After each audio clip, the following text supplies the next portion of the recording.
Apex finally shaved his head, s1MPLE'S buyout price is revealed, Overpass is back, and a lot more. This is CS2 News Hub. Without further ado, let's get straight to it.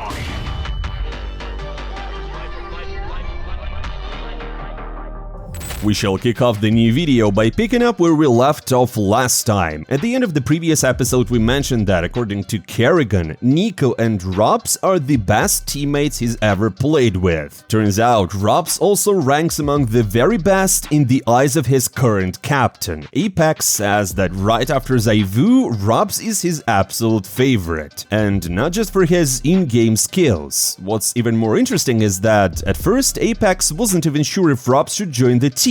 They've just been playing against each other for 7 years, and only teammates really know what kind of person Ropz is. And because of that, having him on the roster felt a bit unsettling at first, but Apex quickly realized who Ropz truly is, and now he absolutely loves having him as a teammate. We also just learned the secret to Ropz's flawless movement. James Banks spilled the beans, and according to him, it's all thanks to RuneScape. Yeah, when Robin isn't playing CS, he is grinding the old-school MMORPG, a game that demands insane focus and endless grinding just for the taste of success. So yeah guys, just forget your bunny hopping or KZ maps for a moment, because it's better to download the 2001 classic. I mean, you do want to think like Ropz, right? To be the best, you know? And yeah, speaking of Vitality players and Apex, something unbelievable just happened. The Vitality captain finally kept his promise and shaved his head completely bald. Yeah, the Frenchman finally completed the vow he made back at the Paris Major. Now that the hair is gone, he's no longer a liar, and the community is loving it. With his new, bold aura, the 3-time Major champion is looking more intimidating than ever. Teams in Cologne are in for a tough time. And it's not just Apex who got an update, CS2 had as well. And the first big thing that the developers decided to do was to wrap up the second season of Premiere. By the way, guys, don't forget to share your stats in the comments below. For example, how many bars did you get? On top of that, we've got some balance changes, mostly on CT side. See, first off, incendiary nades now ignite faster, although I think they're still useless. Second, the MP9 got nerfed again, higher recoil and worse accuracy while jumping. And third, Valve finally addressed the CT side economy. Now the CTs will earn $50 each for every frag they make. Sure, it's not that much, but it helps you build up. And yeah, even if a single player gets an ace, everybody on the team gets additional 250. Valve is also stepping up their fights against scams. You can now cancel your trades within 7 days after sending it. This update hit trading platforms the hardest, since they can no longer instantly ship skins and get their money. Now they're stuck waiting for a whole week before completing a payment. Traders are not that happy either, but since their circle is relatively small and everyone knows each other, the number of scammers there is low anyways. However, if you cancel the trade, the punishment isn't just for the scammer. The account owner gets hit too. After a single trade cancellation, you won't be able to trade or sell anything from your inventory for a whole month. On top of that, you'll get logged out of all your accounts and will have to log in again. So yeah, it's basically a huge security plug. But the biggest part of this update is the map rotation, because Anubis is out of the official pool and Overpass is back. This is basically the very same map that we had on the release of CS2, and at its core it's still the same Overpass that has been there for a long time. FACEIT added it right away. Blast confirmed that it will be in the map pool starting on the 1st of August. And my friends, the first huge tournament to feature Overpass will be IEM Cologne, and many players are thrilled. Take Stavon for example. He admits it's one of the most complex and strategic maps, but still calls it a great one. By the way, our special agent in Belgrade asked Yabe about the changes, and here's what the Star of Astralis said. It's gonna be good for us because we weren't playing Anubis at all. We didn't lose anything with the map being changed. We now have the opportunity to choose one map instead of the other, or play all the 7 maps together. But But we, all 5 players on the team, really enjoy playing Overpass, so it's really good for us that it came back. My friends, Astralis era seems to be back, right? Maui Snake supports the rotation as well, saying that even changing just one map every 6 months adds some much needed variety. But of course, not everyone's happy. Overdrive called the map too slow and not dynamic enough. And my guys, just take a look at Major. He thinks he's cursed, because back when he played for Space Soldiers, Cache and Cobblestone, his favorite maps, were removed. And now with Aurora, again, Vertigo and Anubis, which he liked as well, are gone too. On the brighter side, this map could be great news for Navi. Blade loves slow-paced rounds and drawn-out gameplay, and Overpass was always one of Navi's strongest maps. And well, you know, my friends, there's an Opper on the bench of Navi, who was one of the strongest Overpass players ever, according to ratings or statistics at least. I think you can guess, guys. Anyways, Vitality are big fans of this map as well, along with FaZe and Team Spirit. So basically, this change to the map pool might just make the top teams even stronger, and we probably won't see much of a shakeup at the top. My friends, which map would you remove or bring back? Or maybe you are satisfied with the current map pool? Drop your thoughts in the comments below. Now let's get back to esports. We've got the full list of Blast Bounty invites. All the top teams are heading to the tournament, except for Falcons. What's interesting is that, according to the current VRS, they easily qualified, but it looks like they decided to skip it, either to prepare for another show match or just to focus on practice. Here we wanted to highlight TNL, the team made by Kane, the ex-Navi's coach. What's cool about these guys is that for 4 out of 5 players, this is their very first team. At the start of the year, they were ranked 169 in the world, and now they've climbed all the way to 26th. They have already proven themselves with solid performances at 3 LAN events, although low-tier ones, but nevertheless. As for the rest, is the usual suspects: Vitality, Spirit, Mouse, the Mongols, Navi, and the rest of the VRS top. And yeah, Overpass will be in the map pool for this tournament too. You know what, guys? Astralis might also find success on Overpass, as we mentioned before, especially with a captain who excels at mixing fast and slow play styles on such maps. Hooxi gained most of his experience with G2, but what's different for him now compared to his time with the Samurai? According to the Dane, the main difference lies in how he feels. In G2, he knew he was the in-game leader, but he didn't feel like a true leader outside the server. In Astralis, however, he finally feels like a leader, both in and out of the game. Language also plays a huge role. Hooxi mentioned that before, in G2, he felt uncomfortable not being able to speak Danish, and not everyone understood his sense of humor. In Astralis, he's like a fish in water, which allows them to share detailed and cool comms with ease. And of course, there's Device. Hooxi says that, unlike Monacy, Nikolai doesn't build his op playstyle around flashy flicks, which means that even as his reaction time slows down with age, he can still stay highly effective.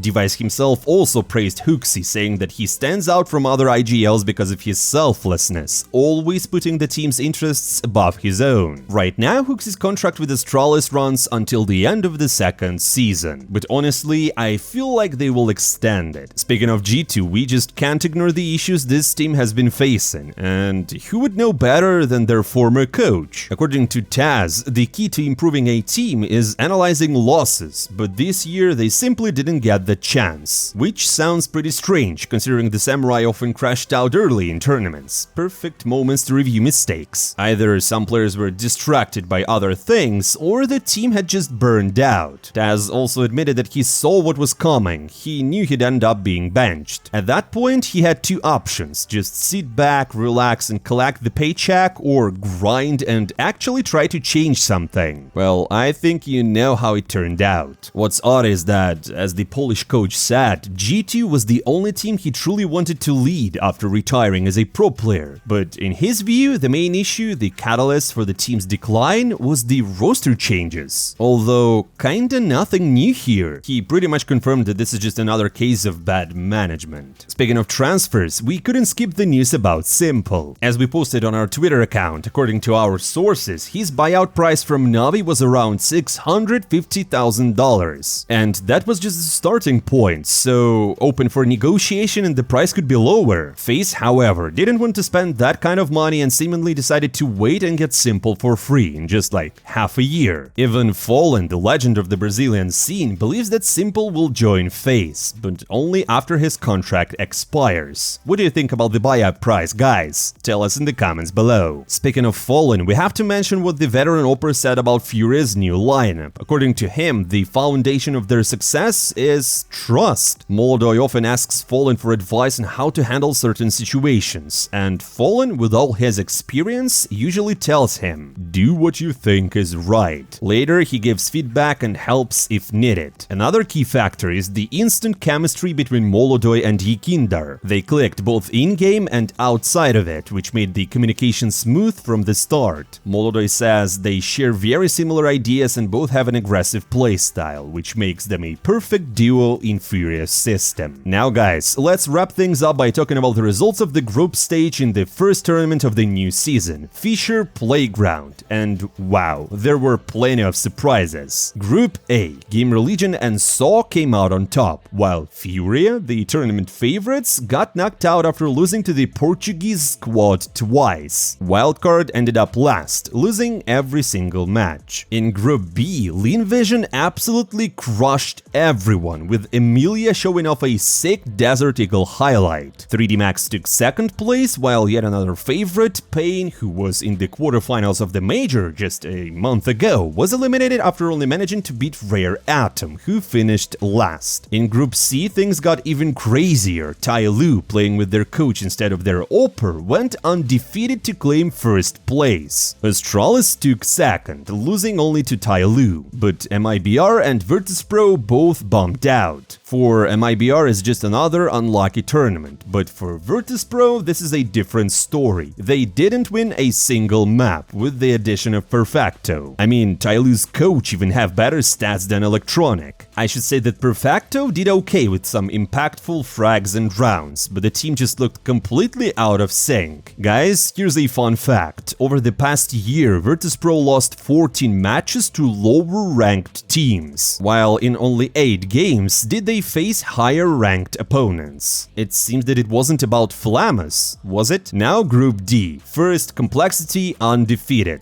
I mean, if Hozerk was there in Austin, I guess Complexity would have climbed really high. Next we have Bad Boom playing with a stand-in because Zorte is benched and Art Frost, the Axe Team Spirit sniper, takes place. They landed second. BIG are out, no surprise here, and, well, Heroic also got eliminated. According to Overdrive, this is largely due to the poor performance of their new Opper. In reality though, the whole team simply struggled. As Tenier said, they only get stronger once they can fully communicate in English without issues. But now it's still not working. Well, that's sad. Anyways, my friends, that's all for today. Thank you for watching. Don't forget to hit the like button, to follow our channel, and drop by in the comments below. I'm not saying goodbye for a long time. See you soon.